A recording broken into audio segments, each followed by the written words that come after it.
Hello and welcome back to the Raspberry 8 podcast. Today I'm joined by Daren Morris. Daren is a very interesting character in the UK grappling and MMA scene.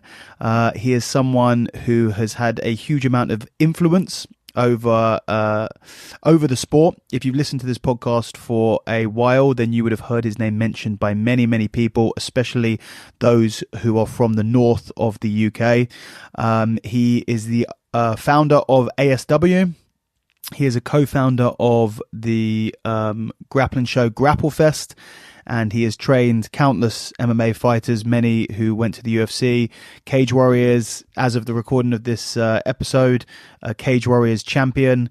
But a lot of people don't really know much about him, considered a bit of a hidden gem.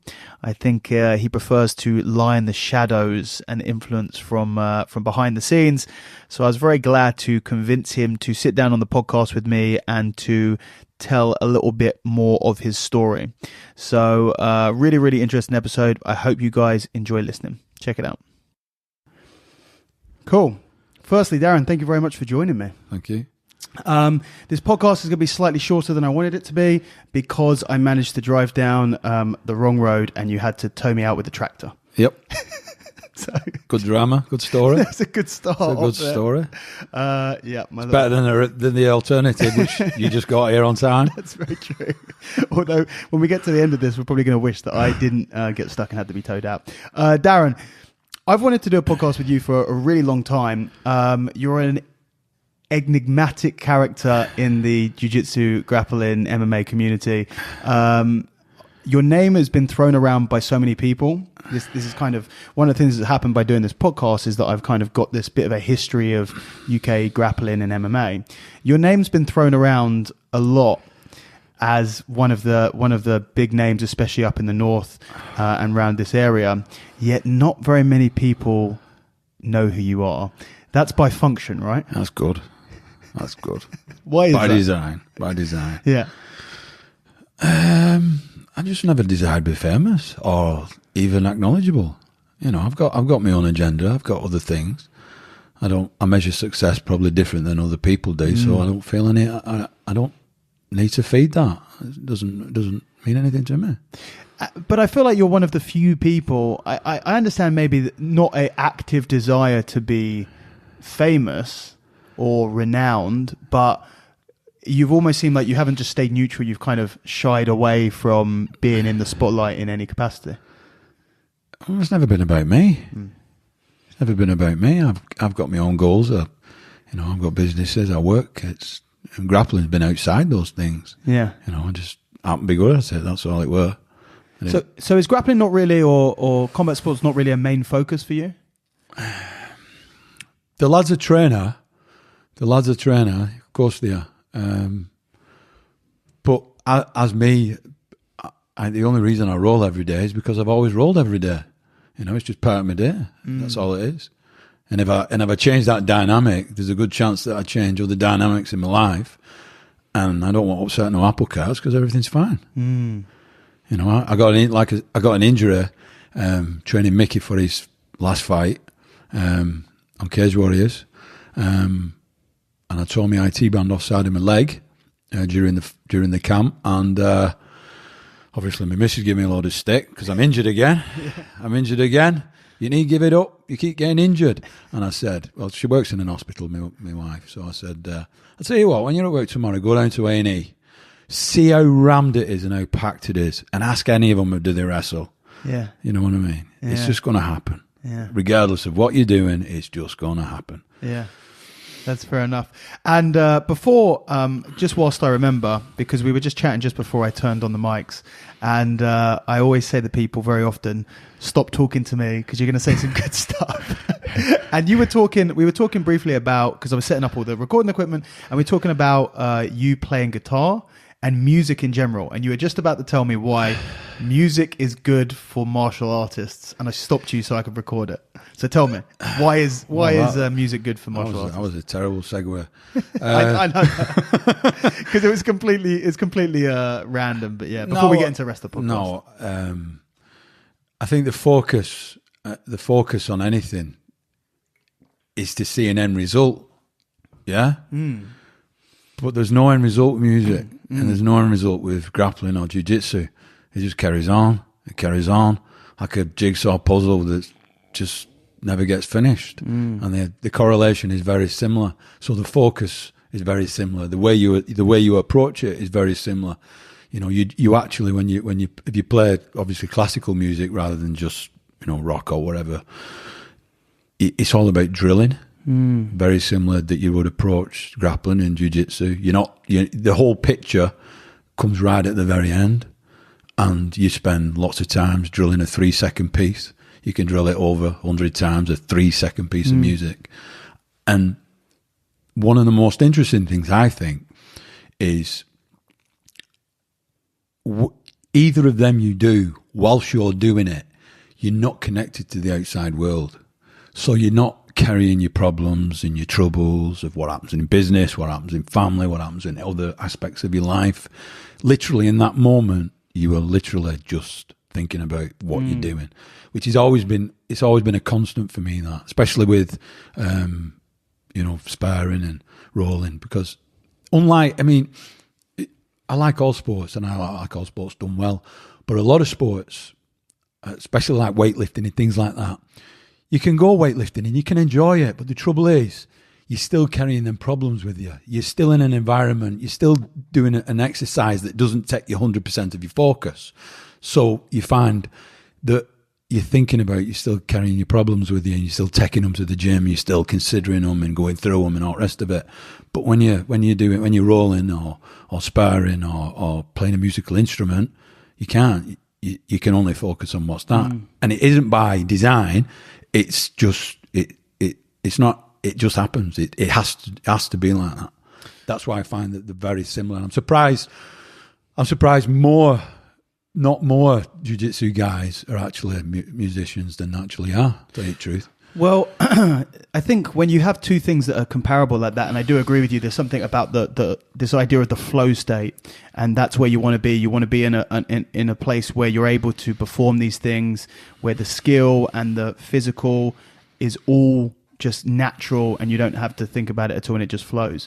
And you would think, the connection is there, so why don't more people? But now I feel like because they're so similar in that regard, if you do jiu-jitsu or grappling, whatever, or martial arts, you already have something that takes, where you're able to have that escapism. I disagree, because you can only spar for 2 hours a day, but you can play an instrument for 12. So is that what martial artists should be spending the rest of their time on?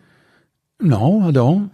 Everybody's got their own interest, but I just think that if more did, then I think they'd enjoy it. I think they'd probably unlock a skill that they didn't know they had, because less and less people are becoming musicians now. Remember, especially with technology and digital technology, less and less people are actually becoming physical musicians. It is a tough thing to learn.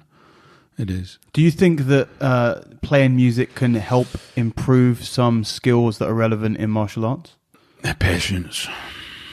Patience and building things up. I think once you get past a stage in grappling, when you start laying traps and things like that, you can build up to a stage where you shouldn't be attacking everything all the time. You get a lot of people, and especially on Grapplefest, when we're watching the show and other grappling shows, when you're close hand and you're seeing them keep attacking, and they get like 7 or 8 submission attempts with none finished. It's like, it's a poor effort there, isn't it? You should have spent more time setting them up. You should be looking at a ratio of less than 1 in 2 attempts per submission. You should be, really. You should build them up, cook them, see what mistakes they make when you attack that position, and don't actually go for the end result. And when you do get hold of it, just go for it, finish it there and then. That's what I think. Yeah, patience, right? You should be the whole position over submission thing, right? Yeah. Cooking, laying traps. Yeah. People don't know how to lay traps, do they? They're taught a certain way. I think a lot of training is generic now, and it shouldn't be. It's horses for courses. It really is. People should learn lay traps and excite people and see how they respond when they're excited, and that'll tell them a lot. See, that's why I love chess, Yeah. Because one of the biggest things in chess, one of the most enjoyable things is laying traps and then seeing someone get excited, take that piece, and then Agreed. boom, checkmate. Yeah. I mean, it's maybe I don't know, music, and I feel like there's a propensity for people to connect whatever they are passionate about as to something that is a analogy for life, or so if you do jiu-jitsu, you feel like jiu-jitsu or grappling is an analogy for life, and if you play music, you feel like music is an analogy for life, or chess, but then I think maybe if you surf or rock climb or lift weights, you'll consider it an analogy for life as well. So I'm never sure whether regardless of your chosen sport, especially all them niche sports that you just spoke about, that people are revered, but they're not really doing any. They're not changing the world, are they? But in that niche of the cult, if you like, they're revered, and I think that's same in all these little sports, and that's what people connect to, don't they? They do. It becomes more than just rolling, and then they start obviously then you got the add-ons and all the rest of it, the apparel and everything else that people seem to get involved in and enjoy as well. It becomes a way of life. Yeah, I do. Yeah, I do think that. I do think that too. I don't think it should be. No? No, I don't. I think that family comes first at home, always. We've all made mistakes. I've put grappling and MMA and everything sometimes before certain events that I should have gone to, and I think family should come first. But if you spend your free time grappling, just do that and enjoy it. But don't make it bigger than that, because it's not a journey. It's just training. It's just turning up for training. It's not a journey? No, it's not a journey. You don't think so? No. Because when I'm thinking, when you're talking about music and martial arts, the main connection that I like, the one big word that sticks out, I think, you're correct that there's no destination. If there was a destination, it's the idea of mastery, but it's an unattainable goal, something that you can strive for. But it changes all the time. Yeah. It does change all the time. You could spend 10 years trying to master something, and then, for example, there's things that I used to get religiously. I could nail people in 10 seconds with them. I couldn't probably get them now. Because the game changes. No, not the game changes. Your game changes. Okay. Your game changes due to your age, your strategy, how you think, stress, injuries, everything changes. And your game changes as well. It does. Interesting. So now we've got that out of the way. Let's talk about your journey, because... So it's not a journey. Let's talk about your past. I want to know, because obviously you've been around... when was your first exposure to martial arts? Let's start with that. I boxed as a kid, the Tony Cannon, all through childhood. Started wrestling and grappling and judo in my early teens with Jack Mountford. He was my coach. What year is this? Oh God, 80s. Okay, so you were grappling and wrestling. What was the wrestling scene like in the UK in the 80s? Pro. As in proper, like yeah, it was. WWE Yeah, especially up north here, everything was pushed towards pro wrestling, because they were all here. You're in the heart. It was a big scene, yeah. You're in the heart of what was pro wrestling. So that took like prevalence in clubs. I mean, every club. I mean, you had Gilligan in Manchester, you had Aspens in Bolton. They're all Olympians, But these clubs were filled up with characters who was pro wrestling. Do you know what I mean? And that's what these clubs were. Is that what you were training then? It was great. Yeah, it was great. So you were training like so like you'd have Jim Foy on mat, Colin Moyson on mat, they're all like older, and you're just a young man, like, and you don't really, it was normal, but it's only when you think back and think of it as it's a bygone time. Do you know what I mean? It's a bygone time. And it's sad. It's sad that it's changed. So when you're talking about pro wrestling, though, you're talking about staged. Yeah. And so were you training in that style? No. I was just in the gym, in them gyms where they was. Because they were training like proper wrestling. And yeah, they were all proper wrestlers. Okay. They were all proper wrestlers. And then they add in the flamboyancy on top of that. Yeah. So, Bolton Wrestling Club. So all the Olympians and all the wrestling was done on the big mat downstairs. But when we do the grappling, we used to have to go upstairs, which it was called submission wrestling back then. So submission wrestling was something that was around in the UK in the 80s, going by the word submission wrestling. Yeah, of course it was. I'm not sure a course is the answer there. I mean, like this is the whole point. Well, my coach Jack, you know, he's in his early 80s now, and he's been doing it all his life. You know, it can't not have been. It can't not have been. The Billy Robinson, Colin Moyson, you know, Jim Foy, you know, Roy Wood. They're all older men. But they was doing it back then, so why wasn't it? But that is what we today would call catch can wrestling or catch wrestling. Yeah. But it was going as submission wrestling as well. Yeah, it was going to submission wrestling as well. Now the look I had is Jack, who was my coach, was also a judoka as well, and he also had a 7th dan in jiu-jitsu, which is where we are now basically. So I was really lucky for land. We were all in that class really lucky for land with them kind of, you know, skill sets. So we were basically just doing exactly the same as what people are doing today. No difference. Not at all? No, not really. The nucleus of the class was quite big. There weren't as many clubs, but the clubs that was all usually, you know, wrestlers. I mean, it was jiu-jitsu was Japanese back then, and judo was judo still, never changes, never will. Wrestling was wrestling, but yeah, we were still all hitting triangles and arm locks and leg locks, and so this was under the lineage of catch wrestling. I have to say no, because Jack was both. Jack took a silver in World Masters at judo as well later on in life. Okay. So we're not. So it was different than what it is now. So we'd have that three nights a week. 2 nights a week you'd go to judo, you know, and then you spend the other time in the freestyle wrestling classes. So that was regarded, you know, your training. And upstairs in the club is where you naturally put it all together, because everybody falls back on their A game, don't they? Yeah. If you spend 30 years wrestling and start taking up jiu-jitsu and then go in an MMA fight, you just go and go back to wrestling. As soon as things get rough, you'll just fall back to wrestling. But if you're learning this from a young age, all of it, and putting it together, no different, then you've got nothing fall back on you other than all of it. And that was the difference. That's what people are trying to do now, but it's tough because they're doing it the wrong way.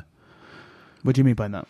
Because they're doing it back to front, because it's really hard when you've been under a training schedule of jiu-jitsu or grappling, but then go to a judo club or a wrestling club, because it's just so hard. The physicality of it. Yeah, it's just so hard. It's so hard. There's no passivity. There's no... Yeah. It's just so hard. And that's what... If you start jiu-jitsu first, it's really unlikely that you'll get into... I'm not saying it's the rule, but it's unlikely you'll get into judo or freestyle wrestling later on. Yeah. But if you've been a judoka or freestyle wrestler, that's the standard it's route, likely that you'll get into jiu-jitsu later on. Because it's easier. When your body can't deal with the brutality of judo or wrestling, you go to jiu-jitsu. Of course. Plus jiu-jitsu is more attractive to an older guy, because it can be as easy or as hard as he wants it. Yeah. Do you know what I mean? He can turn up to class. He can be late 30s, early 40s, go jiu-jitsu and put a white belt on and come home and say, oh, I love that. I had a really good time. If that same guy goes to a judo class or a wrestling class, he's either having an heart attack or snapping his clavicle, one of the two. He's not going to have the same experience. There's a big difference in the cultural norms of how you train in jiu-jitsu, Brazilian jiu-jitsu versus judo and wrestling, where even from the warm-up is brutal, the physicality is high, like in the sport as well as your conditioning. You know, there's no real culture of strength conditioning for Brazilian jiu-jitsu, whereas for wrestling and for judo, that's a massive part of it. No. Forget about it at judo. They do more judo. But they do. But they have. They do. No, it's like I think science is trying to move sports on. But I've seen clips of. I think you're right. Excellent ringtone. But I feel like there's the physical conditioning, and be it running or doing push-ups or doing rope climbs. That's something that's been in judo for years. They like the pull-ups because it's good for the grips, and the pulling. And judo is pulling. Remember, judo is going backwards, wrestling is going forwards. So it would help. Yeah, it would help. It would help. But nothing. No amount of conditioning beats skill. No, I mean, but at the same time, isn't the catch wrestling? Isn't one of the mottos? Conditioning is the best hold. No, the best motto is make him miserable. That is something that catch wrestlers say, though, right? The conditioning's there was but they get conditioned through the wrestling more than the conditioning. Catch wrestling is a really old sport. You're not going to have conditioning science back then. Yeah, but just because they didn't have the science, they still did it. These were fighting in, when they started, they were fighting in sulfur pits coming up from pit. That's what they did. There's not much conditioning going on there other than coal mining for 12 hours before. Yeah. They're not going like, I'm thinking I'm going adding some conditioning to it. No? No, they wouldn't do that. No? Like 40s, no, they wouldn't. So is that... I mean, I certainly agree that the best form of conditioning is going to be doing your sport, but then there's more stuff that you can work around that when you don't have you can't roll for 7 hours a day. No, there's extra stuff that you can do on top of that. So is that not something that you've ever put much emphasis into? Because you're a very big physical guy. I would have imagined that you've done some sort of weightlifting, conditioning training in your past. I did powerlifting for a while. I could say I was strong. I think we're naturally strong. I had some big lifts like you do, but it never pulled me away from what I was doing. I think your energy needs to be focused on your class, and if you've got some left, you can do that as well. But once your class starts, deteriorating, then you have to pull back on it. Yeah, I remember Marcelo starting doing conditioning and then fucking it off because he said that it was ruining his grappling. Marcelo Garcia? Yeah. Yeah, but Marcelo Garcia is sort of the exception that proves the rule in terms of physical training. He said that he was losing his energy in his training. He was picking up injuries that he'd never picked up. Marcelo is a freak where he was physically built like a brick shit house, even though he was quite small. He was very, very strong. He was very thick. And he didn't do any sort of physical training. But you look at most of the guys. Well, you just looked at me and assumed that I did just because of that, but I don't do weights. Do you not? No. Yeah. Ask any lads, I don't do weights. You're slightly bigger. You're slightly bigger than Marcelo Garcia, though. I'm slightly, but that's just genetics, isn't it? It's fair enough. So I mean, going back to what we were just talking about before, the big differences between Brazilian Jiu-Jitsu and catch wrestling and judo. Do you think that physicality is due to the actual sport, whereas with judo and wrestling it is very dynamic? You can't do it slowly, right? You have to be, it's powerful, it's throws, it's takedowns, it's big movements, whereas jiu-jitsu can be done slowly, it can be done subtly more compared to the other ones. It wasn't supposed to be done slowly, remember. We're a long way away from Gracie Jiu-Jitsu here. Yeah. We're a long way from that. Yeah, I agree. If you look at Gracie Jiu-Jitsu, they would do the stuff very quick, yeah. Yeah, it was aggressive. We've gone from... Japanese Jiu-Jitsu was laughed at because it didn't emphasise sparring. It didn't focus on sparring. Yeah. And all that. They did classes and they did semi-sparring and they had a timer on and, nobody went for finishes and all the rest of it. And then, BJJ basically said, turn timer off. Went around beating all coaches up and, made it as aggressive as it should have been and showed it for how it can be performed. And then we're back to putting a clock on for 3 minutes and floor rolling. Yeah, but I feel like jiu-jitsu is just as aggressive, but it doesn't... You get guys who... It's as aggressive as you want it to be. Yeah.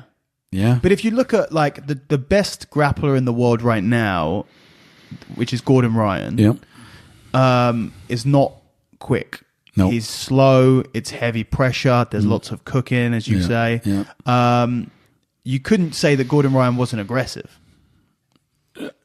Yeah, of course he's aggressive, but aggressive Of course he's aggressive, but there's a big difference between competition jiu-jitsu and turning up for class jiu-jitsu. You know what I mean? There's a big difference between 30-year-old jiu-jitsu, 20-year-old jiu-jitsu, and teenager jiu-jitsu. You know, there's always going to be a difference. And he's right there, 20-year-old jiu-jitsu in his super prime. And he's only aggressive. You know, I was only aggressive. You know, you come and wrestle with me when I was 30, I'd have juggled you and put you on your head. But now I won't. You know, that's what happens. Yeah.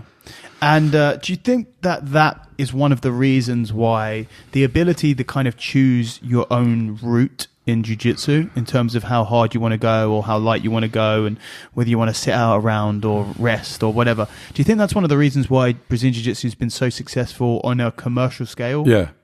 Yeah. I feel like... Jack, you said to me, my coach,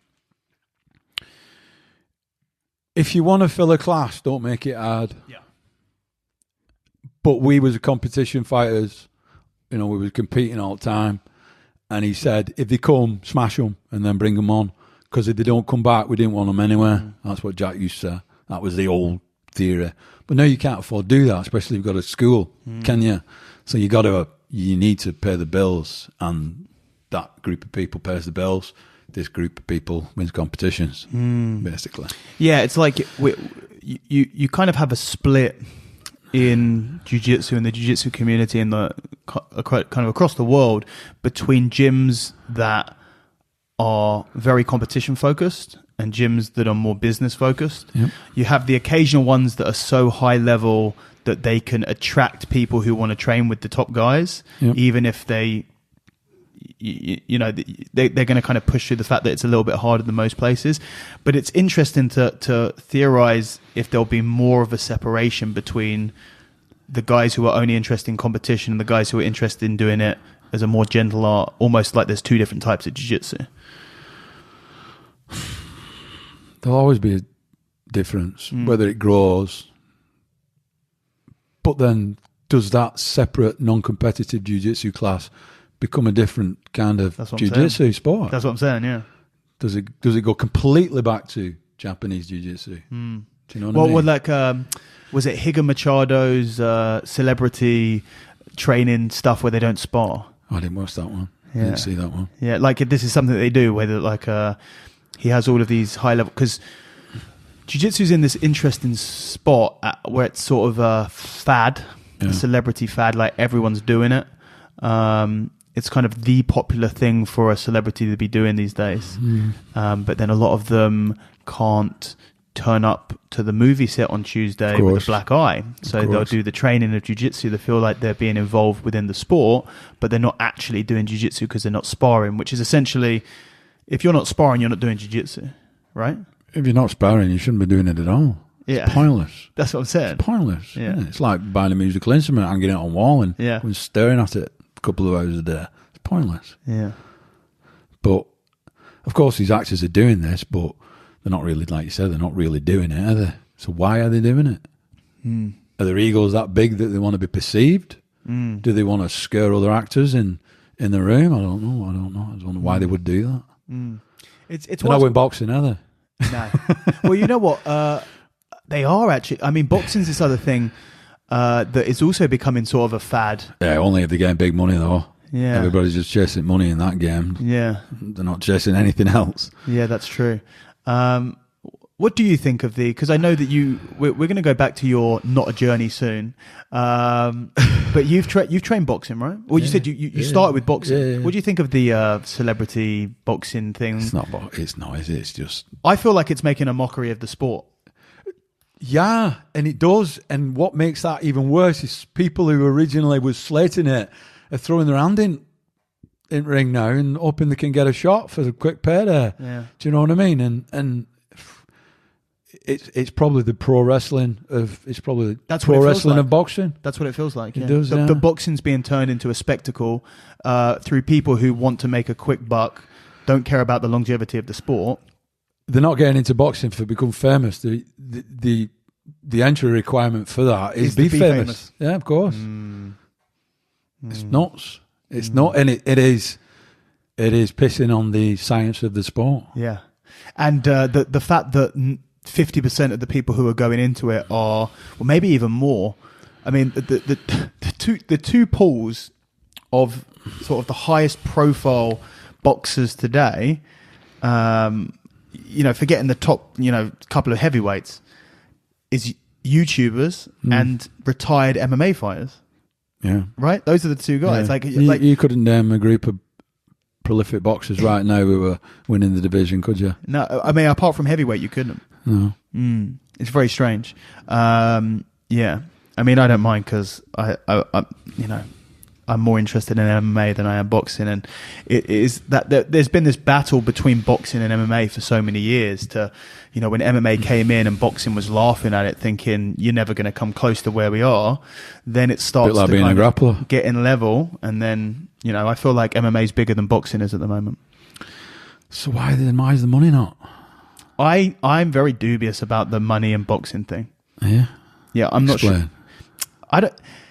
When they say that, I don't know where this money's coming from because nobody gives a shit. No. I really don't know whether it's like massive corporate sponsors or whether it's a massive scam. But when they're talking about these UFC fighters coming in or Jake Paul gets getting paid $100 million for a fight, that doesn't seem... No, that seems like bullshit to me. It does sound like bullshit. It does. You see what Chael Sonnen was saying about Mayweather? No, go on. He said Mayweather isn't getting $100 million per fight. He reckons he's making $100 million for his whole career. He says like all of these big, huge money fights, $100 million, $50 million, $60 million. He goes, it's all bullshit. Who knows? It just doesn't make sense to me that there's enough money. I struggle to believe that 12-year-olds are funding $100 million paydays for these guys. Yeah, but there's a lot of them. There is a lot of them. If you look on esports and you look at the pairs and, the top paid sportsmen, if you call them sportsmen on esports playing COD, and I think they've made about 47 million. I think the number one made 47 million quid last year. I might just be completely out of touch, really. He did. He made 47 million quid. Is that true? No, it's true. Top esport. Yeah. Yeah. We're going buying a PS2 after, won't you? Oh, I feel like that's all a scam as well. It's like cryptocurrency and YouTube boxes. And I think the crypto one's is hilarious. Why is it only your friends who want you to put money in? Yeah, I know. Okay, they get addicted to them apps, and I think that it's the same as gambling. They're just addicted to the spike in the app. Yeah, they forget that it's the money and the savings, and they've all lost it. All of them, they've all lost it. They all got sucked in. Yeah, as clever as they thought they were. Yeah, that was a weird time. Okay, so we're back on your Not a Journey. You're catch wrestling, or you're essentially doing catch wrestling, submission wrestling. We're doing submission wrestling. We're doing judo. We're doing freestyle. And then were you competing in these things at the time? Yep. And there was a big competition scene for that sort of stuff? Nope. If you went, the closest we had to MMA was mid-90s, KSBO, Paul Lloyd Davis. You not remember him? No. You should do. People owe him a debt of gratitude. Yeah. Everybody, most of it, Zikic, Bisping, everybody fought on that show. Yeah, I've heard of the show. Yeah. So we fought on that. But I think I won the tournament in '96, something like that. But with grappling, we've done a big jump from the '80s to the mid '90s. Yeah. Yeah, because it was before that. It would have just been judo, but no, okay. It was just judo, wrestling, and all that. It was it was Shane. It was one of my training partners. He was a Commonwealth medalist in freestyle wrestling. He was a great grappler and great freestyle wrestler. And he was speaking to someone who said there was a tournament going to go off in Nottingham. So we got our stuff and let's go down and let's do it, because it was like first of its kind. And MMA? No, in KSBO. Okay. That's what it were. Yeah. What was it called at the time? It was called Mixed Martial Arts, or? No. Valley Tudo? No. Budo. Yeah, it was called Knockdown Sport and Budo. That's KSBO. Really? But it's all there were. You can gaff all you want, but you can't do something that's not been invented yet. Well, UFC would have been just out. Do you remember what year the mixed martial arts term was coined? Because it was ultimate fighting for a while. It was cage fighting for a while. cage fighting, Vale Tudo in Brazil. So the first ones that started coming through proper, there was Ultimate, what's it called? Ultimate Combat. I remember Ultimate Combat. Before, in late 90s, Lee Asdell did one, which was Neither Samurai, and now there's Samurai 2. We went to that one. Paul Kuhn started training with me. He fought on that one. Lost on a ring escape, whatever that was. He battered him, but lost on a ring escape. It's not fair enough. What does that even mean? I don't know. I didn't know what it meant then. I don't know what it means now. Sure, someone will let you know. Obviously the game momentum. I think we started doing Cage Rage. Which did we do first? CFC or Cage Rage? I think it was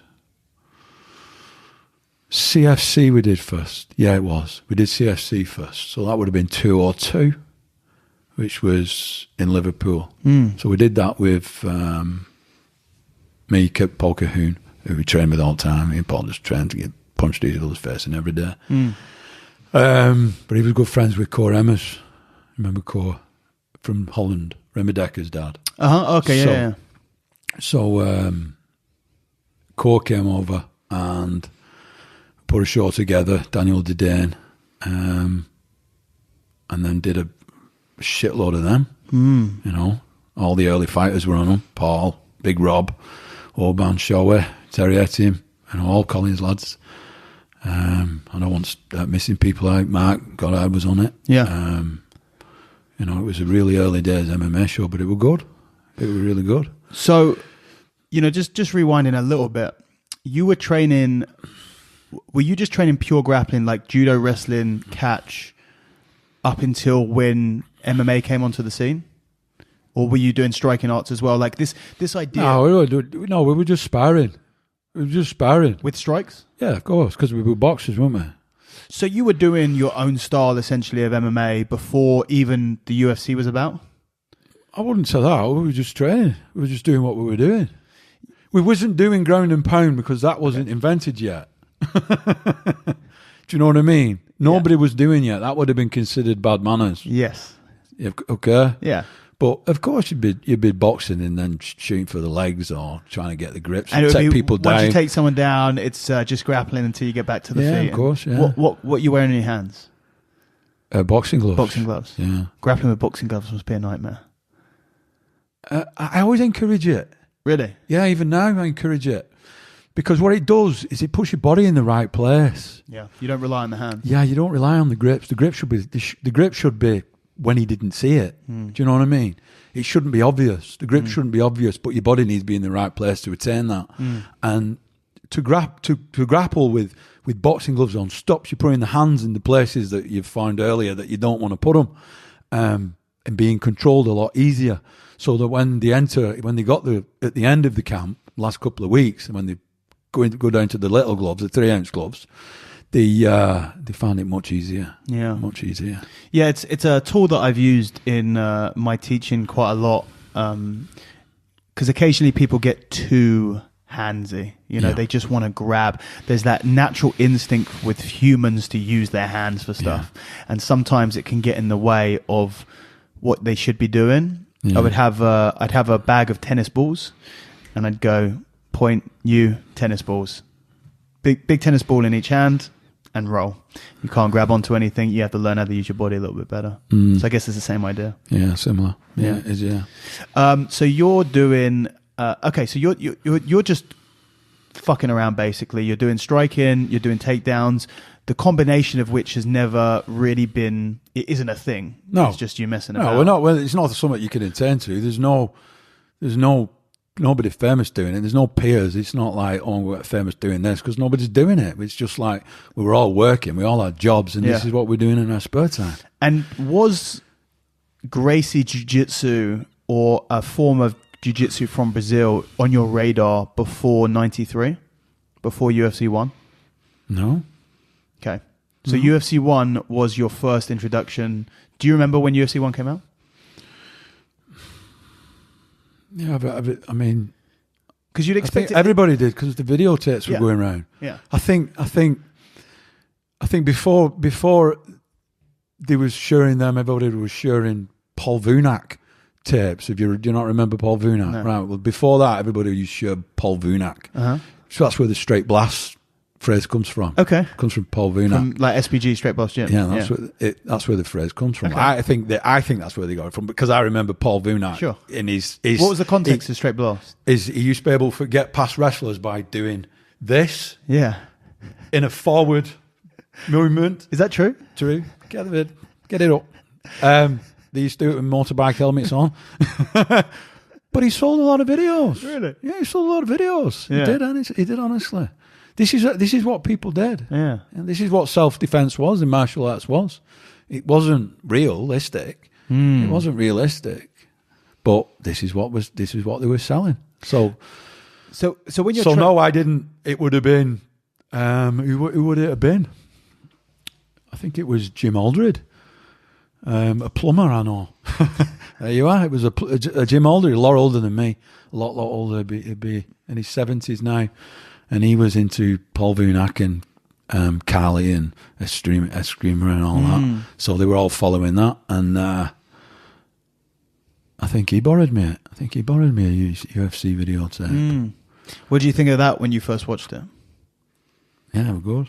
Because you saw someone winning the tournament that was doing stuff similar to what you were doing. No, I think a lot of them were doing similar stuff to what we were doing. He was just the best at it. You know, there was other guys who was, there's some good judokas in there, weren't there? There was a couple of judokas, but like... They did well, you know. Yeah. Ken Shamrock was a wrestler. He'd done yeah. well. He'd obviously grappled, you know. Yeah. You know, there wasn't just him doing that. It was just him doing that in a gi, which was jiu-jitsu. So you... That's what... If he didn't have a gi on, would you have separated him? Look, in my personal opinion, I don't separate jiu-jitsu from any other form of grappling. I just look at it as... for me personally, I don't even really lesser use the term jiu-jitsu. I just see grappling as grappling. It is grappling. If you're not... But you shouldn't be doing it same, though. What's that? Grappling, you shouldn't be doing it same as jiu-jitsu. Yeah, but what is jiu-jitsu? Well, it's in a gi, innit? It was originally in a gi. I haven't put the gi on in 7 years. Then why are you saying jiu-jitsu then? Because grappling was first. Yeah, I use jiu-jitsu and grappling interchangeably. Why? I don't know. You can't say one thing and then just do the other one as though it doesn't matter. But for me, you would if you're a 100-meter runner and he's a hurdler. You know what I mean? You don't say, he doesn't say, yeah, he's doing no hurdle 100 meters. Yeah. He just says he's doing 100 fucking meters, wasn't he? Yeah. Do you know what I mean? Yeah, that's true. We was all introduced to jiu-jitsu in a gi. Would you agree to that? Yes. Right then. Yeah, jiu-jitsu. They intended us were a gi for Yeah. do Brazilian jiu-jitsu. Would you agree with that? Yeah. Right, okay. Yeah, I do agree with that. But just, I feel that, I think because jiu-jitsu is so much newer than all of the other sports, that it's a lot more malleable and plastic in its characteristics. So, no gi jiu-jitsu is just grappling, and grappling is the... So why did you say no gi then? Because specifically, Because it came first. Yeah. Well, what were we talking about that? Yeah, so you're watching UFC 1. You're already doing a lot of grappling. So because the whole point of UFC 1 is they're pitting all of these different martial artists, strikers, grapplers, everything in between. Yeah. Were you watching that going, I already know how this is going to go. The grapplers are going to clean up here. Yeah, I was... especially when, what was he called, who took the arm, bit like you see Mick do, but he came over the other side and started elbowing him in the face. Gary Goodridge. No, that was was that Remco Pardo? Remco Pardo. Yeah, Gary was late. So that for me was something really identifiable. Do you know what I mean? Yes. Because that's something that you would do in what we was doing. And I guess that was a lot of it. They weren't fighters. You could tell they were just, big giant guys who they got in for beat up. Tank Abbott. No, Tank came later. I'm on about. That's true, yeah. What was he called? Akibon. What was he called? No, what was he called? Big giant guy, the big Hawaiian guy. Yeah, I know you're talking about. About 800 pound. He got his tooth knocked out by. And then the other guy got his eye popped out, whatever. Yeah. They brought a few of them in, didn't they? The freak shows. Yeah, and then they fetched some some game lads, some good fighters, and then they had the real athletes, or the martial artists, as you want to call them. Yeah. But they were obviously going to reach the finals, make a spectacle of it. Yeah. And then after that, when was your first introduction to Gracie or Brazilian Jiu-Jitsu? In the flesh, in person? I trained with him in 98. Who? Ois. Oh, yeah? When he came over? Yeah. How was that? Yeah, good. Enjoyed it. Yeah. I think Tony Bebbington brought him over. Yeah, it was good. Yeah. Yeah. And did you feel like he was showing some stuff that was new to you? I don't think we're sure. I think we all just rolled. He brought Hoist Gracie over. You went to was it a seminar? Oh God, it's 98. It's a long time ago. I think we did a bits of stuff, but we basically just all rolled. Really? Yeah, we just rolled for quite a while. Clever guy, how he rolls and how he plays the game. It wasn't just aggression or anything like that, and I'm sure nobody ever suggested it was. But back then, not really knowing that much about it, that's what you expect. You understand? Yeah. Yeah, you expect him. I mean, if you watch him on UFC, he wasn't the superstar that he is now, because this is only 4 years after he won it first time. Yeah, but that was massive. Like the UFC Was one it? was huge. It was. Yeah, it wasn't. No? You weren't there. No, I was 3. Oh, there you are. It wasn't massive. No? No, it wasn't mainstream. But I feel like so many people watched that first UFC. Did they? Who? You? Yeah, I watched it on video after it had happened. And it was just, That every single person I feel that every person that I've spoken to who was doing martial arts prior to then watched it. No, it wasn't an epiphany. No? No, it wasn't an epiphany. It was good, and it was obviously brilliant. Boxing was a lot bigger back then. It was probably prime time for boxing back then, weren't it? Boxing was big, so it was like it was great. It was a great watch, and we all spoke about it. We all think it was fucking brilliant, but it wasn't an epiphany. I remember, so we all went up to, I can't remember who hosted it. But we went up, and we had a right roll. I went for a lot of some stuff, and I think he went up a level then, and fucking, I remember him trying to rip my head off. Hoist was? Yeah. Yeah. Yeah. Yeah. Yeah. Yeah, he's good. Good. I mean, if UFC 1, 2, 3 wasn't an epiphany, was rolling with Hoist, did anything change in your mind about what you were doing in terms of the grappling after rolling with him? Yeah, because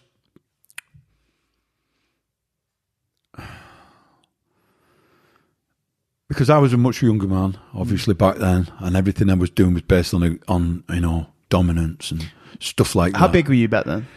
I would have been about 120 kilo. Okay, so big dude. Yeah. I mean, when I competed, I always competed around 112, which is what I'm about 114 now. So yeah, I always like keeping my weight because you should always try and keep a constant on your weight. He was a lot bigger than I thought he was. He was, because he's a tall guy. He's a tall guy, isn't he?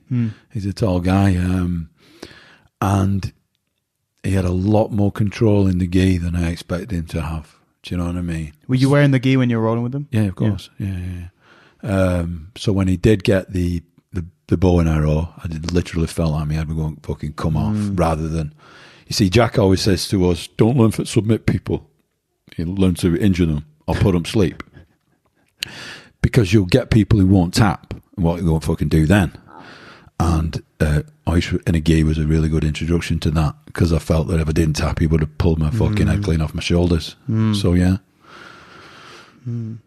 And so sort of over the next few years, this early form of MMA in the UK starts to take shape. Yeah. And you were competing in these tournaments? No, I weren't competing in them. First shows we started doing was 2002, 2003. All them Budo shows up to them, I was. But, you thought I was like coming up to my mid-30s by then. Do you know what I mean? You weren't considered an athlete in his prime in your mid-30s back then. Things are different now. People have been in it, get into the 30s doing it, but you wouldn't really get someone who started in the 30s doing it now. They were no different back then. So we enjoyed doing the show. So we started CFC, did a load of them. Then we did the CWFC, which was the one that we did at Manchester Arena. Overeem fought on that one. Really? Yeah, Alistair fought on that one. He was only 93 kilo. Wow, before the horse meet. Yeah. Yeah, Alistair fought on that one. It was a great show. I fetched some fighters from Spain. Terry fought on it. I got Mike Tyson for referee Terry in Diego's fight. Yeah, you said this. It was good. How the fuck did you get Mike Tyson, the referee? It was a friend of mine who fetched him over. It was his probably first introduction to MMA. I know he's Really? He's a regular now, isn't he? He loves it. Yeah, well, he attended that one. You can still get it. It's still there for see. Yeah. Yeah, every time. It was funny because when Diego takes Terry down for the first time and starts trying to unload bombs on him, Mike starts to fight and stands him up. So the next time he goes in, Terry just triangled him because he had a great triangle, Terry. Yeah. He would completely, disregard. He didn't know the rules, did he? Everybody was shouting, stand them up, stop hugging. Did Mike referee any other MMA shows? No, I don't think he did. Because I have seen Mike Tyson ref an MMA show, and now I'm wondering whether I've seen your show. Have you? I'm pretty sure that I've seen Mike Tyson referee in MMA. Yeah, he did that one. It was the only one. It was Chris Burton who did show. Chris, he was a good fighter. He definitely refereed the show. Yeah. You can get it. It's still up there for get. Yeah. You can still see it if you want. That's funny. I might have to check that out, see if it jogs my memory. So when did you start ASW? First time I won KSW. Not KSW, what am I on about? KSBO. So Bowling Wrestling was an absolute bona fide wrestling club. It had Olympians. Yes. What we was doing was upstairs. You're still training there at this time? Still training there at this time. When I won that, there was a spread in the local rag, and they really didn't resonate with them. Do you know what I mean? So we wasn't ousted out, but it wasn't a warm welcome back. So we opened ASW, would have been 96. Wow. That long ago? Yeah, we opened ASW, me, Jack and Shane opened ASW in 1996. There wasn't many people back then. I think people who attended when we first opened was oh God, Danny, what's his name? The fighter. He was a great fighter as well. I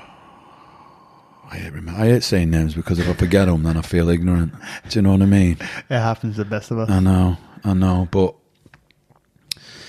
yeah, we started doing that, and then from there we started, obviously, we were just training every day. We had more time to train now, but we were just basically, it was just grappling now every day. Grappling every day. It wasn't split up now. It was grappling and MMA every day. Yeah? With ground and pound now? Yeah. Yeah. So because there's more show, and obviously when the shows started, that's basically what we did. We had fighters who would just fight on these shows. So the shows really molded us rather than us trying to create something else. Do you know what I mean? Yeah. So now the only people who were training with us were people who were fighting on the shows. Yep. It was a product of the environment. Of course. Yeah. That's a better word for it. You must have been one of the earliest MMA clubs in the country then. Well, me and Paul Ivans always argue we were first. Yeah. You or London Shoot. Yeah, because me and James both fought on the same KSBO because he won the light heavyweight and I won the heavyweight. So we always argue with the I say it's us. He says it's him. Yeah. So that you're talking about the first KSBO. Yeah. And that was in 95, 96. Wow. Something like that. So you fought and was that the first MMA show in the UK? I wouldn't call it MMA. I still wouldn't call it MMA. You still wouldn't call it MMA? No, I still wouldn't call it MMA. But it was a no rules. Yeah, it was. What gloves? It was no gloves. No gloves. But you couldn't punch to the face on the blower. Okay. If I remember, it was a funny rule set. It was a strange. Everybody's winging it, aren't they? Yeah. Everybody's winging it. Yeah.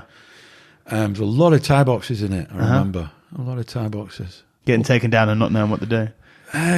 No, because there weren't that many grapplers and wrestlers. Do you know what I mean? So it wasn't. It wasn't. It was a lot more strikers than anything else. Yeah. Paul Lloyd Davis. Yeah. So you've been coaching or not coaching? Why don't you like to say that you're coaching? But why? Because I never stood up and held up my hand and said I'm coaching. I'm your coach. I didn't do that. I never did that. You won't find anybody who trained with me who said I said it. Do you know what I mean? None of them. I was training for me. Yeah. I was training to compete. And I was competing in judo and sambo and we did the what was it called? The submission league. So I won that. I won that league quite a few years. And then people just think, oh, well, he must know what he's doing. Like, he's winning these things. He must know. And I weren't really progressing to anything. I was just entering them and winning them. I weren't like aiming to win them. Do you understand that? Do you understand that? Yeah. So from that, people come and train with you. I remember James, the kid, he come up training with us. Paul Cahoon. Then he brought Big Rob Broughton. Chile, there were loads of fighters who were local, and then from that, other people came, and we were all training at our club. A lot of people who trained at our club who pretend they didn't. Why is that? I don't know because everybody wants to pretend they were the first, weren't they? And I don't pretend anything. I can say what they want. I don't care. So you were. What do you define as coaching? Saying I'm coach. No, that's not the definition.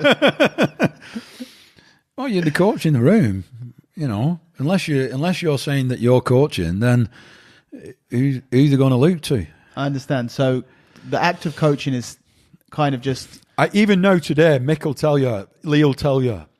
So Mickey just fought for the world title on Cage Warriors, right, wrong? Yes. And he won it. Okay. Yes. Halfway through that camp with Mick, I tore the IT band off side of my leg. Okay. Yeah. And Mick was a bit distraught because he really enjoyed sparring with me. And we'd lost quite a few training partners with injuries in that camp. So Mickey's like, I can't believe it. This is a bad omen and all the rest of it. And I said, and he'll quote me, "You'll find now, Mick, I'm a better coach injured than when I'm not. Because when I'm not, I'm a selfish fucker. Because I just want the roles as much as you. Do you understand?" And he excelled from that point because now I could only coach him. I couldn't do anything else.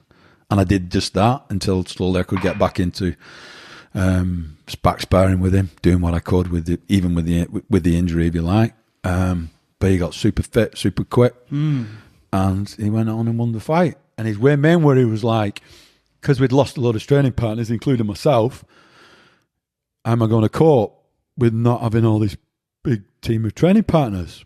And after the fight, I said, see, you just won. I'm sure Will had at least 20. Do you know what I mean? Including Modestus and all the other good guys.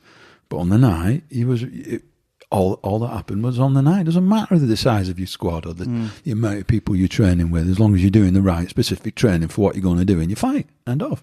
And that's what he did. So coaching is the intention of training being towards someone else, not yourself. Yeah. Yeah, I would say. Yeah. Yeah. So you were a coach for Mick?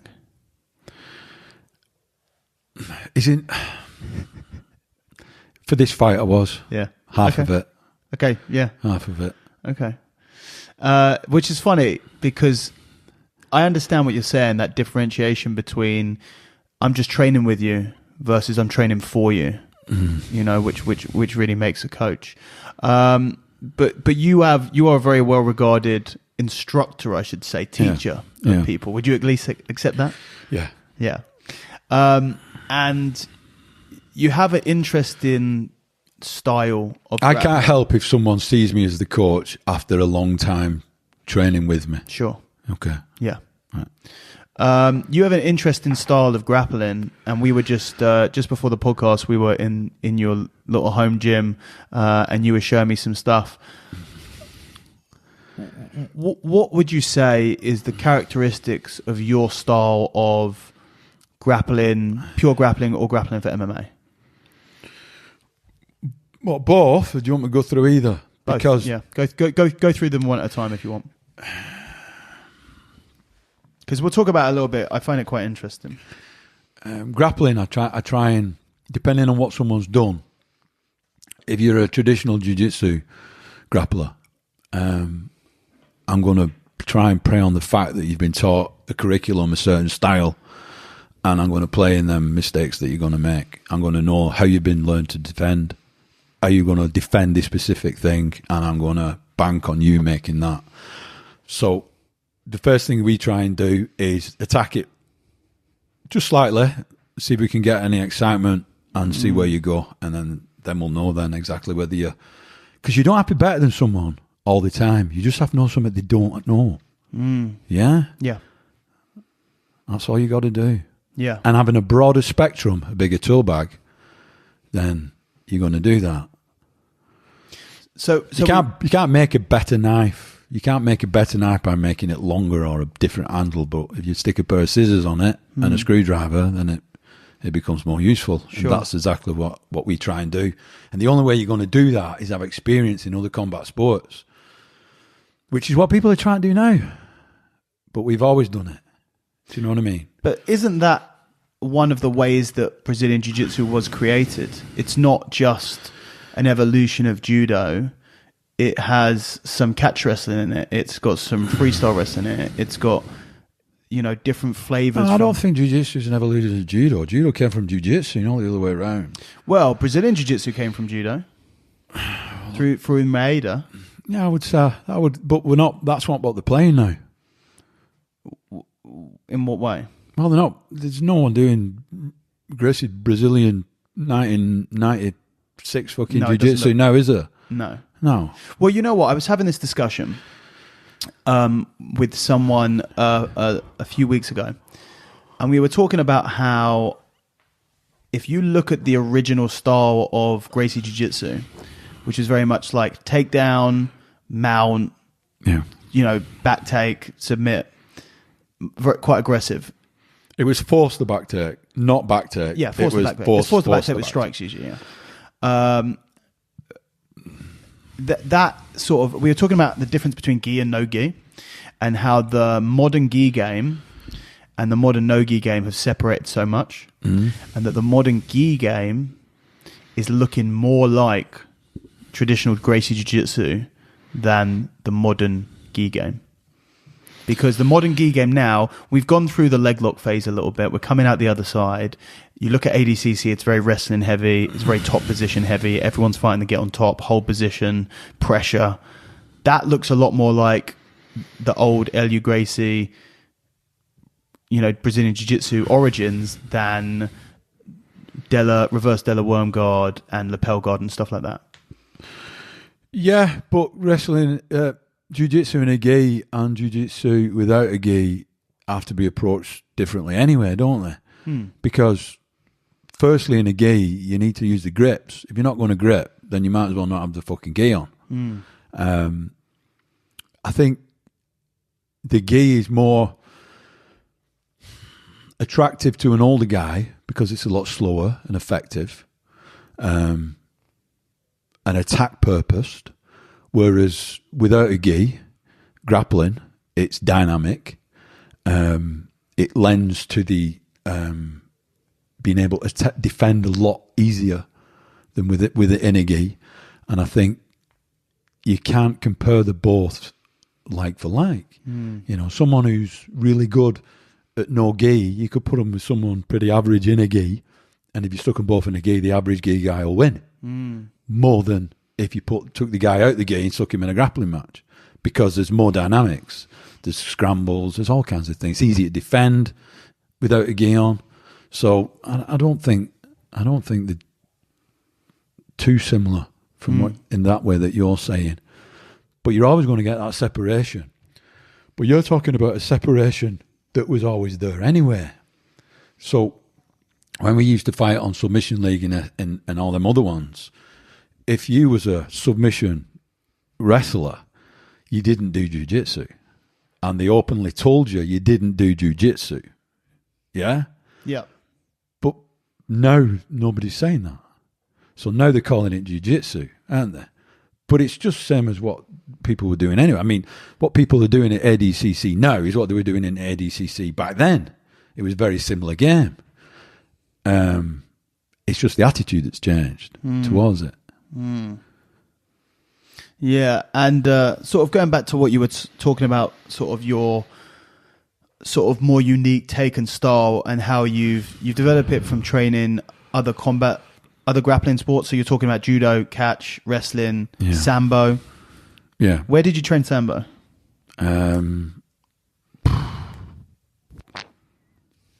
Well, the former Russian sambo coach is from Manchester. Really? Yeah. And wait, the coach who was coaching the Russian team was from Manchester? Yeah, of course he was. Matt Klemper's dad, old Matt. Really? Yeah, Matt trained with me for donkey's years. His dad trained with me and his son trained with me. Really? Yeah, and young Matt won World Sambos. Where did they learn their sambo from? Russia. His dad learned it from Russians. Yeah. And then went back. You don't have to go too far if you know where it is. Yeah. You don't have to go too far. But there's not a lot of sambo in the UK these days. No. No. You can still do it. You know, my students have done it. Orban got 15th world. You know, I trained Orban from when he was a kid. He got 15th world in World Combat Sambo. And Combat Sambo's ferocious, let's be honest. It is a ferocious sport. Yeah, well, any old school MMA fans will know Combat Sambo well as being what Fedor was. Yeah. You know, his basis was. Yeah. And you watch some of those, they're just like some of the... Yeah, the headbutts and all that. It's but even that's got its skill set and its weaknesses with the way that the striking is on the floor. You can only strike a certain way on the floor, otherwise the fight stood up. But in the standing position, then, yeah, it's very, very aggressive. I competed at Sambo. I struggled with the rule set. Only managed the silver in Sambo championships, but because it's obviously gi top, shorts, MMA gloves. Yeah, and then you're grabbing someone. It's a gi top with a pocket on the shoulder. Remember, so you're grabbing onto the pocket or you're grabbing onto the lapel and punching them at the same time. Yeah, you can do, yeah. That's pretty mad, isn't it? Yeah, it's just judo, really. Judo with punches and judo, yeah, and headbutts and all the rest of it. Could you headbutt? Yeah, you can headbutt in combat sambo. Of course really? You can. Yeah, of course you can. You have to wear an headguard, but you still headbutt. Yeah, funny.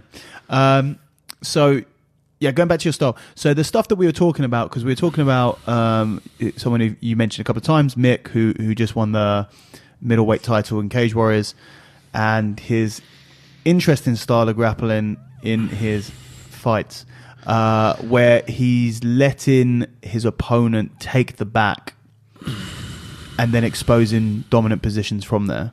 Yeah. So this is kind of what you're alluding to when you're talking about your style, about how you are letting someone get excited, play their traditional jiu-jitsu game, and then trying to take advantage of it. Yeah. Talk me through your development of the back as a attacking position, as in having your back taken, turtle position, having your back taken and attacking from there. Yeah. We was encouraged to let people take our backs a lot, especially in judo as well, you know, from the Niwaza. It's a lot harder in a gi pull off, by the way, than in no gi.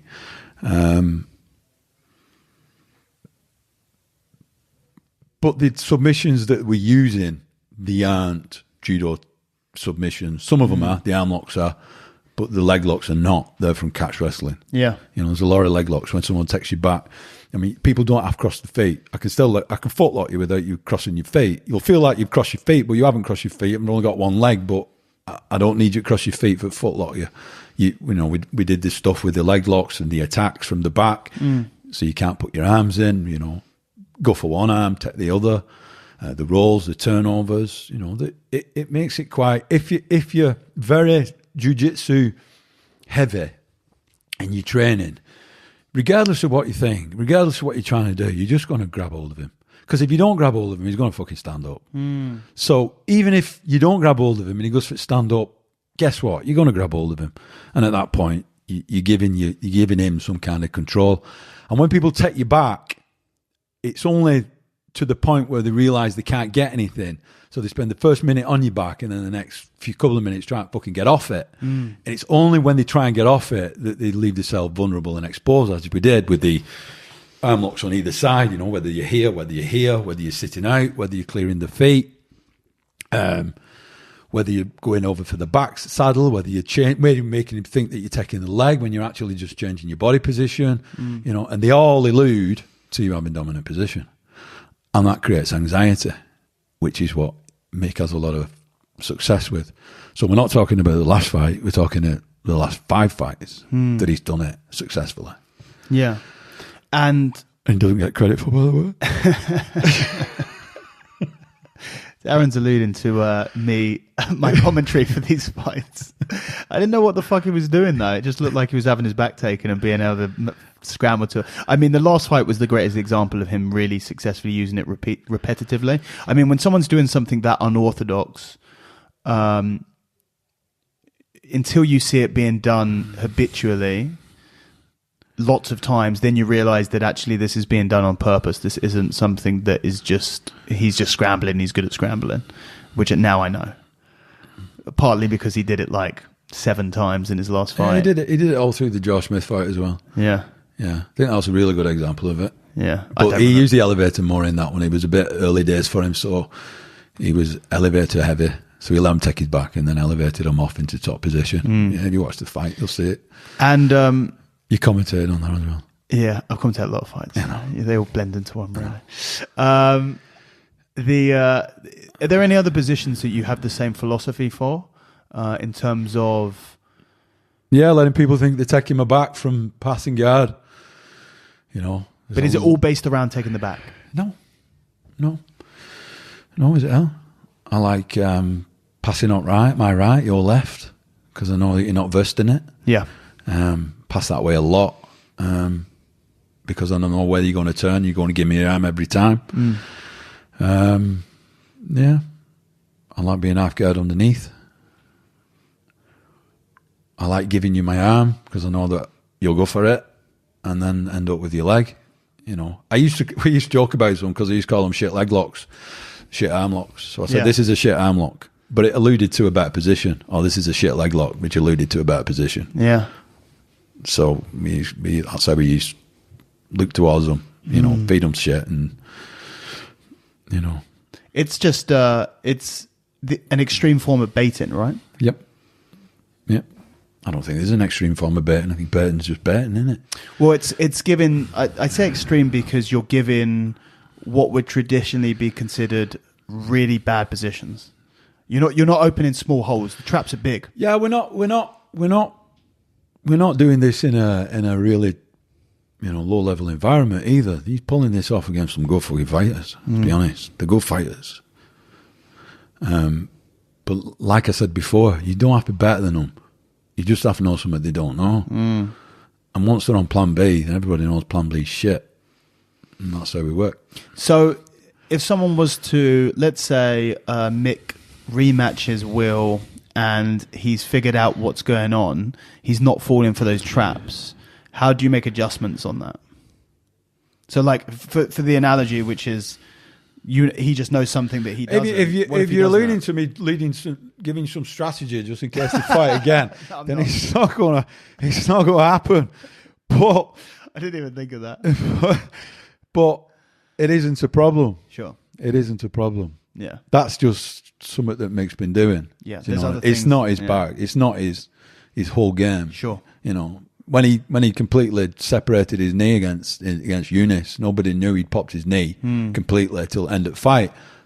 But no one had ever seen anybody butt scoot in an MMA fight before. And the guy crazily deciding for enter when really he should have just stepped back and he'd have won the fight because Mick couldn't stand up. Yeah. Do you know what I mean? Yeah. And he's saying in that one, he just managed to get to top position to finish the fight. Now, it don't happen all the time, but most of the time it does. Yeah. And one thing that you mentioned, and I wanted to talk more about it because you mentioned it when we were in the dojo as well, and I haven't really heard anyone else talk specifically about it and maybe has put as much thought into it as you. And the thing you said was anxiety. Yeah.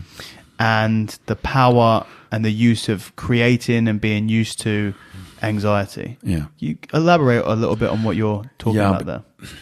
You can get as conditioned as you want, but nothing will spike your heart rate like anxiety. Nothing on earth, honestly.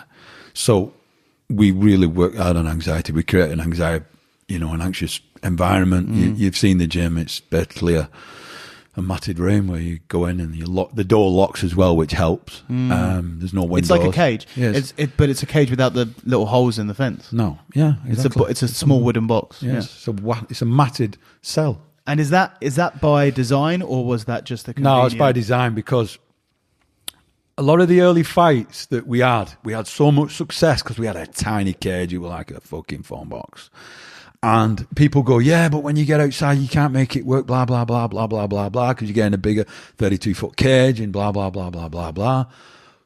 But we was making it work because you can make a 32-foot cage as small as you want as long as the guy thinks he's pushing you up. You might never push him into open space. But as, Pereira found at weekend, when Adesanya backed on cage and pretended he was hurt, that cage become really small all of a sudden, didn't it? So having that mentality and fighting in a small environment like that, what you've just been in today, makes you really fit and conditioned because you're only 2 foot away, 3 foot away from being underneath again. And that creates anxiety, not being able to get up. And you get to a point where even in a good position, it's so fucking hard. Do you know what I mean? And like we said to him, I said Mick because it's most recent fight. If you go right back, you'll see to Big Rob. Now, Rob was really good at making fighters anxious. He was really good at dragging it out of them. And I remember when he fought James Thompson for the World Cage Race Championship, we got that on, I think it was 5 or 6 days' notice. So we always trained really hard. There was no difference between how we trained for competitions to how we trained every day back then because there was nobody knew the term camp or anything like that. It was just, you took fights where you could get them. So we got the fight. We just trained every single day. Me and Robbie just sparred every morning. And I said, just hang in there. Just fucking hang in there. Do you know what I mean? Cover up. Keep making him fail. Keep making him fail. And if you watch the fight, if you were commentating it, you'd have well give up on Rob. But in third round, I went, right, go out and beat him up. And that's exactly what happened. And James had nothing left. And the sheer anxiety of having that fight turned like that, like you saw with Mickey and his opponent, when it turns, the anxiety is too much. And that's what drains them. It isn't the conditioning. It isn't the fitness. It's the sheer anxiety. Do you know what I mean? I mean, I've had Lee on bike, and he's so fit, Lee. I know he doesn't sound it, because he always sounds like he's out of breath within the first 20 seconds, but that's just his style, but believe me, he's fit. And you get him on bike, and he'll go, I can't get me out right. I can't get me out right past 187, and I go, right, we'll do it this way, blah, blah, blah, 193. What's this way? So there's a few ways that you can, when people, it's fucking nuts, isn't it? So have you ever been doing something and then you get a change in the environment? It can be anything. It can be the wrong song coming on at the wrong fucking time, or your phone ringing when you're running, or whatever, and it fucks you up. Have you ever done that? Yeah, well, it's similar to that. So I'll just change what I'll do is I'll put our bikes together, right? So that's our bikes together, side by side. And I always try and do it with them. Because I always say, if I can fucking match you, you're doing it wrong, you're not doing it right. But what I'll do is, I'll move my bike about 12 inches behind his. So I can see his clock, but he can't see mine. Do you know what I mean? And their heads fall off. Because they know now they're being judged. Whereas before they weren't. But now they're being judged. And I know what you're doing, but you don't know what I'm doing. And I'm beating you. And I'm telling you I'm beating you. And I'll get every inch out. And then when there's like nearly nothing left, I say things like, right, pretend you're getting beat up in your head. Put yourself in corner. Put yourself on floor. Don't imagine fucking great success. Don't imagine being on top with your foot on his chest and your arm at her. Be underneath in that horrible positions, getting beat up. And you watch the heart rate spike. You watch it spike. You know, if you think there's no correlation between your mental thoughts and your physical state, you're out of your fucking mind. Because there is. That's interesting. Is that stuff that you just kind of came up with over experience through coaching? Yeah, non-coaching. Yeah. Non-coaching. No, yeah. On their non-journey? Yeah. Interesting. Yeah. We're going to have to wrap this soon, which is far too early. But between me having to go to a seminar and getting stuck in the field and having to be just towed out by a tractor, time has run a little bit. Still a great start. Absolutely. It was a good start. I guess maybe the last thing I'll ask you is, I guess I feel that you don't identify yourself as a Brazilian Jiu-Jitsu guy. No. You identify yourself as a grappler. Yeah. As like an amalgamation of all the other styles that aren't Brazilian Jiu-Jitsu. Are you graded in Brazilian Jiu-Jitsu? Yeah, black belt. Under who? Mauricio Gomez. Okay. So, oh man, you can't mention Mauricio and me not ask about it. What's your connection with Mauricio? When did you first meet him? Met him through Ben. Yeah. Met him through Ben. Went down training and sorted out. Did you do much training with him? Not a lot, no. Or you just training and he went, you're at this? No. He specifically came to gym, and then the other people who he fetched with him, and Gordo and that, and I was lucky enough to get my black belt off him. Did you go through all the belts with him? Not all the belts, no. Did you go through all the belts? Yep. Who with? Oh God, I'd have to look on my license. Okay. Yeah. I think Colin Robinson gave me 2. I'm guessing that God bless him. You were just at the level where they couldn't have you walking around with not a black belt. I had my blue belt long time, and then obviously I think I got my purple and my brown off Colin. Basically, as I was training with him, and he was saying, "This is fucking ridiculous." That was quite a few years ago. He's been dead a few years. God bless him. And then, obviously, I was in limbo then because there was no coach that superseded me. Because I'd basically been everybody's dad up to that point, hadn't I? So Mauricio was the guy, and I sat down and we trained and spoke to him, and I was lucky enough for him to give it me. How long ago was that? 4 or 5 years. Okay. Relatively recently. Yeah. So, with that in mind, sort of... But that was in a gi. I wouldn't have accepted anything less. Yeah. Because that's just my mentality. Because there's only belts in gi. So what do you think of John Danaher giving his belts out with his no-gi students? If they've never wore a gi, you get a black belt, no-gi fighter and stick him with a decent brown belt and he's getting beat. Depends on the fighter, right? No. Depends on the training. Okay. like Josh Barnett, who never trains in the gi, got his black belt. Oh, well, good on him. I'm not dissing out people. You're asking me my opinion, Yeah, and I've said from the beginning that I differentiate between grappling and jiu-jitsu. Yeah, it's like differentiating between judo and wrestling. Do you know what I mean? I differentiate the difference. You know, I can't have been grappling like 40 years or whatever it is, and you know, considered myself anything less. But there were no people tried hybrid grading systems long before it was called jiu-jitsu. People tried hybrid grading systems for grappling, and none of them ever catched on. The only one that catched on was just the transition to BJJ and using their belt system. That was the only one that catched on. Yeah. But a lot of these people who are grapplers now, and a lot of the big clubs, they didn't take the gis off until 6 years ago. You know, there wasn't grappling. There was